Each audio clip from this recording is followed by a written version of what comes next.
बाबू तनी तबला पे हुड़का बजाओ तो हुड़का बजाओ तो आओ अरे कि मुआनी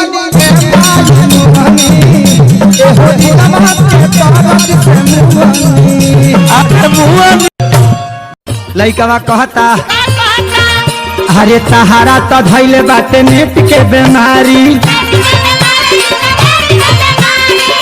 रे टैबलेट का होला रे उहे खाए वाला बिना पानी से घोट जा लइकवा तूने पैसा बहुत कमाया, इस पैसे ने देश छुड़ाया, देश पराया तूने।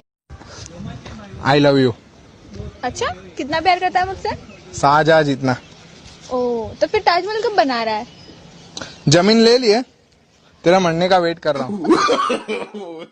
गोड़ लागत तनी। खुश रह खुश रह। का नाम होता है? बसंत। अब पढ़ाई लिखाई कितना तक बा? पढ़ाई लिखाई मैट्रिक ले कइले बानी। अच्छा ठीक बा, एक काम करो, तारा राजमहल के दरवाजा खुलल बा, बंद कर लो। कोनो बात नहीं, कभी राजा साहब सुतल बने।